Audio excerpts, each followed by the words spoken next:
नमस्कार, बहुत बहुत स्वागत है आप सभी का। आप देख रहे हैं न्यूज 18 राजस्थान। आप सबके साथ मैं हूं प्रियंका राय। बुलेटिन की शुरुआत करेंगे बड़ी खबर से। पीएफआई पर 5 साल का प्रतिबंध लगा दिया गया है। गृह मंत्रालय ने यह प्रतिबंध लगाया है। टेरर लिंक के सबूत मिलने के बाद ये बड़ा एक्शन लिया गया। लगातार छापेमारी कार्रवाई भी जारी है और इसके बाद एक और बड़ा एक्शन गृह मंत्रालय की ओर से पीएफआई के सहयोगी संगठनों पर भी बैन लगा दिया गया है। केंद्र का एक और नोटिफिकेशन भी जारी हुआ है। यूएपीए के तहत कार्रवाई भी कर सकते हैं। राज्य भी पीएफआई पर कार्रवाई कर सकते हैं। तो पीएफआई के अलावा अन्य संगठनों पर भी कार्रवाइयां की गई हैं जो इनसे जुड़े हुए हैं, यानी कि Rehab India Foundation, Campus Front of India, All India Imam Council, National Confederation of human rights Organization, National Women Front, Junior Front, Empower India Foundation और रिहैब फाउंडेशन केरल जैसे सहयोगी संगठनों पर भी बैन लगा दिया गया है।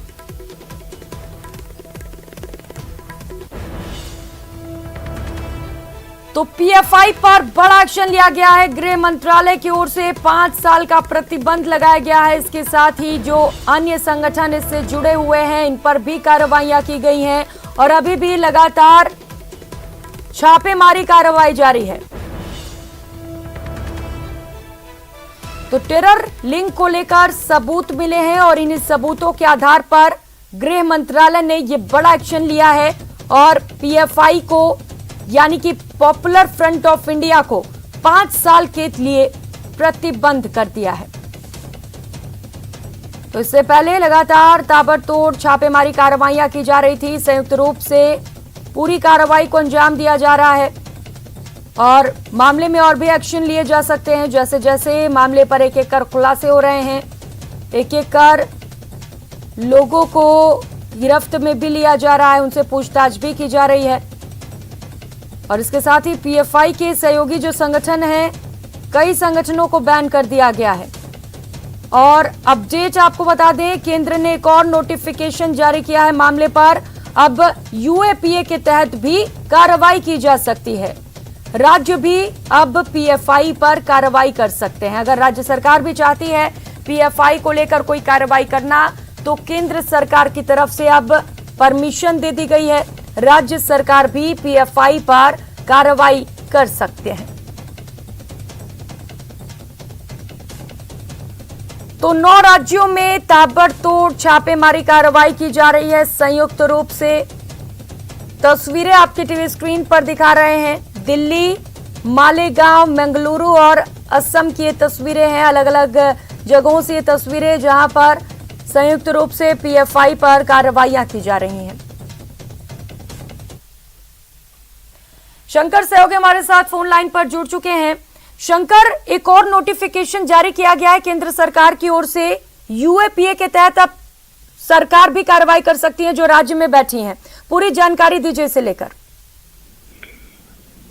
जिस तरह से पीएफआई संस्था और पीएफआई से जुड़े हुए कई अन्य जो की सहयोगी संस्था है, उसके खिलाफ केंद्र सरकार के द्वारा एक बड़ा फैसला लेते हुए जिस तरह से उसे प्रतिबंधित घोषित किया गया, निश्चित तौर पे ये मामला अब बेहद महत्वपूर्ण हो गया है। हालांकि इस मामले को लेकर पिछले तकरीबन 4 सालों से इस मामले पर कई जांच एजेंसियों की पड़ताल चल रही थी। तमाम सबूतों को इकट्ठा किया जा रहा था और उसी तमाम सबूतों के आधार पर जिस तरह से 22 सितंबर को राष्ट्रव्यापी, एक देशव्यापी जिस तरह से सर्च ऑपरेशन को अंजाम दिया गया और जिस तरह से तकरीबन उस वक्त में 150 से ज्यादा लोगों को गिरफ्तार किया गया। और इसी मामले में कल जिस तरह से तकरीबन 9 राज्यों में सर्च ऑपरेशन को अंजाम दिया गया और 9 राज्यों में सर्च ऑपरेशन को अंजाम देते हुए जिस तरह से तकरीबन 250 से ज्यादा लोगों को हिरासत में लिया गया था।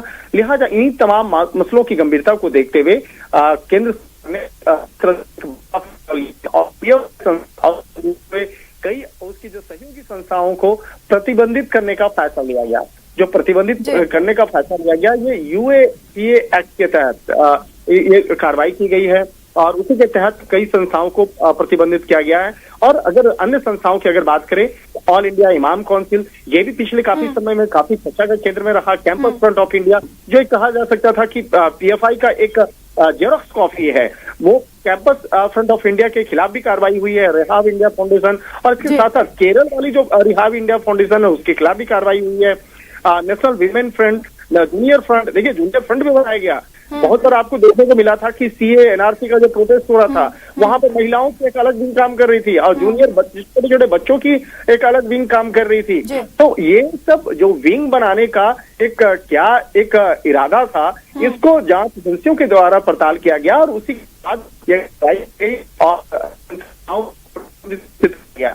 इसके साथ ही एम्पावर इंडिया फाउंडेशन नाम तो रखा गया एम्पावर इंडिया, लेकिन उसके पीछे किस तरह से एक साजिश की जो तार हैं वो जुड़े हुए थे इस मामले पर, उसको भी जांच एजेंसियों ने खंगाला। उसके बाद ये कार्रवाई हुई है और कहा जा सकता है कि जिस तरह से और एक संस्था है national confederation of human rights organisation, कहने को तो ये ह्यूमन राइट्स संस्थान अपने आप को बताती थी, लेकिन ह्यूमन राइट्स के नाम पर जिस तरह से इस संस्थाओं के द्वारा कई ऐसे जो कहा जा सकता है कि गैर देश विरोधी गतिविधियां जो है उसमें शामिल होने के कई सदस्यों पर एक गंभीर आरोप लगे। तो एक तरह से एक बड़ी कार्रवाई हुई है और इस वक्त में आज भी कई लोकेशन पर अभी भी सर्च ऑपरेशन बिल्कुल शंकर, बड़ी कार्रवाई हुई है और कार्रवाइयां लगातार जारी भी हैं। शंकर, इंटरनेशनल लिंक्स भी मिले हैं पीएफआई के, कौन कौन से वे देश है, इसे लेकर कोई जानकारी आपके पास? देखिए पिछले कुछ सालों के दौरान में पीएफआई और जो जिसमें कि यह साफ तौर पे पता चलता है कि इन संस्थाओं में किस तरह से विदेश से फंड होता है। अगर विदेश से फंड होता है और जिस तरह से एफसीआरए का कानून का उल्लंघन होता था, तो इस मामले पर पिछले कुछ दिनों पहले कई एनजीओ पे भी कार्रवाई हुई और जिस तरह से अगर पीएफआई संस्था की बात करें या उसके जो अन्य सहयोगी संस्थाओं की अगर बात करें तो उसके खिलाफ कई ऐसे मुल्क हैं। लेकिन एक जो कहना चाहेंगे कि जिस तरह से बकायदा कई मुल्कों से जिस तरह से जो पैसे आ रहे थे, लेकिन एक सबसे इम्पोर्टेंट बात थी कि बहुत बड़े रकम नहीं आती थी, वो छोटे छोटे रकम आते थे जिसको ट्रैक कर पाना जांच एजेंसी के लिए बड़ा मुश्किल था। कभी 20,000, कभी 25,000, एक महीने में 5 बार आ गया, 6 बार आ गया। तो 20,000 25,000 का जो आंकड़ा होता है वो एक बार में आप काफी अमाउंट वो बन जाता है, लेकिन कई बार जो है जांच एजेंसियों के रडार पे नहीं आता है, क्योंकि 20,000 25,000 30,000 का जो रकम होता है सामान्य तौर पे उससे बहुत रकम जाता है।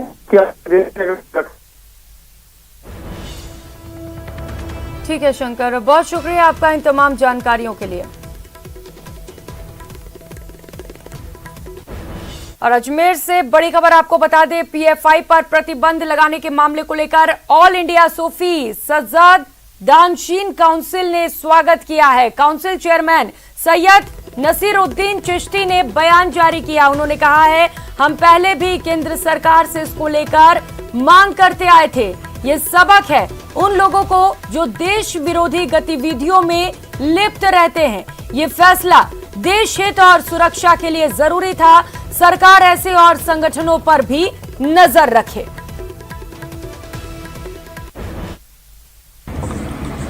मुझे अभी ये सूचना मिली है कि भारत सरकार ने पीएफआई और उसके सहयोगी संगठनों पर प्रतिबंध लगा दिया गया है। हम भारत सरकार के इस निर्णय का बहुत बहुत स्वागत करते हैं। मैं Syed Naseeruddin Chishti, chairman All India Sufi Sajjada Nashin council, हमारी काउंसिल की तरफ से काउंसिल के तमाम जो स्टेट होल्डर तमाम लोगों की तरफ से भारत सरकार के इस निर्णय का बहुत बहुत स्वागत करता हूं। हमने भारत सरकार से पहले यही डिमांड करी थी कि इस संगठन के खिलाफ यदि पूरा एविडेंस है तो इस पर जल्द से जल्द बैन लगाया जाए। और ये बैन उन लोगों के लिए एक सबक है जो देश विरोधी गतिविधियों में शामिल रहते हैं, जो संगठन देश के आइन के खिलाफ जाके काम करते हैं, उनके लिए बहुत बड़ा सबक है। वो देखें कि देश की सुरक्षा से बढ़कर कुछ भी नहीं। हम भारत सरकार के इस निर्णय का बहुत बहुत स्वागत करते हैं। मैं देश के युवाओं से, खासतौर से मुसलमानों से अपील करता हूं कि भारत सरकार के इस निर्णय को बहुत पॉजिटिव वे मिले। ये देश हित में बहुत जरूरी था। इस निर्णय में भारत सरकार का सपोर्ट करें और आगे भी यदि कोई ऐसे संगठन पाए जाते हैं जो देश विरोधी गतिविधियों में शामिल हैं, उनके खिलाफ भी ऐसी कार्रवाई होनी चाहिए। और एक और बड़ी खबर धौलपुर से मिल रही है, जहां पर मकान ढहने से बड़ा हादसा हुआ है। मकान ढहने से 4 बच्चों की मौत हो गई है। हादसे में एक महिला सहित 2 घायल हुए हैं। चारों मासूम भाई बहन बताए जा रहे हैं। सूचना के बाद पुलिस मौके पर पहुंची, घायलों को अस्पताल में भर्ती करा दिया गया है। माता के मंदिर के पास की घटना है, जिसकी तस्वीरें आपके टीवी स्क्रीन पर हैं। बताया जा रहा है देर रात यहां पर मकान ढह गया, जिसके चलते 4 बच्चों की दर्दनाक मौत हो गई है। कुछ लोग हादसे में घायल भी हुए हैं, जिन्हें उपचार के लिए अस्पताल में भर्ती करा दिया गया है।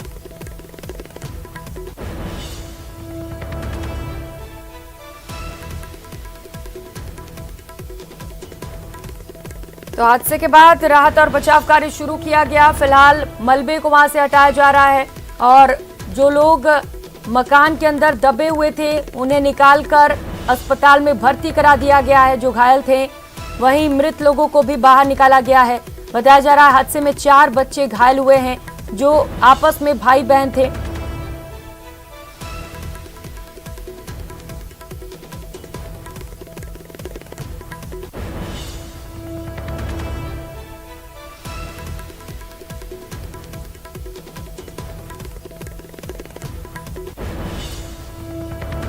हरिवीर सहयोगी हमारे साथ ज्यादा जानकारी के साथ जुड़ चुके हैं। हरिवीर, क्या कुछ अपडेट?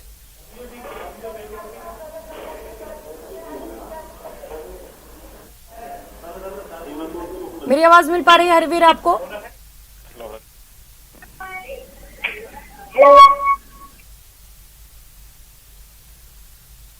हरिवीर, आप मुझे सुन पा रहे हैं?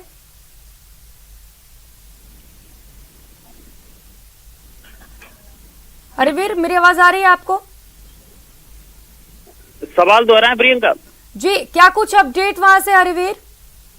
जी बिल्कुल, मैं आपको बता दूं, अब जो चारों के जो शव थे उनको पोस्टमार्टम के लिए मोर्चरी में रखवा दिया है और जो दोनों घायल हैं वो उनका इलाज चल रहा है। मैं आपको बता दूं, ये पूरा मामला है जो मनिया कस्बे का है, जहां पर देर रात को करीब 2:30 बजे ये मकान भरभरा कर गिर जाता है। इसमें मकान में 2 ही कमरे बने हुए थे, जिसमें ये जो है जो मकान में किराए के मकान पर रहता था, इसके 5 बच्चे थे, जिनमें से 4 बच्चों की दर्दनाक मौत हो गई है और पत्नी और एक बड़ी बच्ची है वो इस हादसे में बच गई है, गंभीर घायल है, जिसे इलाज के लिए अस्पताल में भर्ती कराया गया है।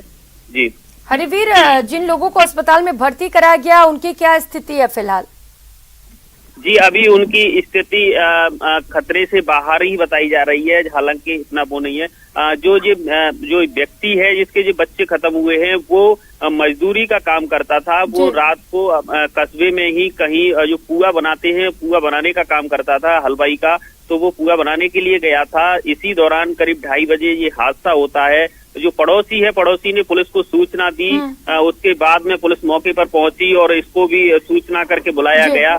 जब रात को ही जो सब थे उनको बाहर निकाला गया, कड़ी मशक्कत के बाद पुलिस प्रशासन और सिविल डिफेंस की मदद से उनको बाहर निकाला गया। फिलहाल शवों को बाहर निकाल लिया गया है, पोस्टमार्टम भी कर लिया गया है। बहुत शुक्रिया आपका इन तमाम जानकारियों के लिए।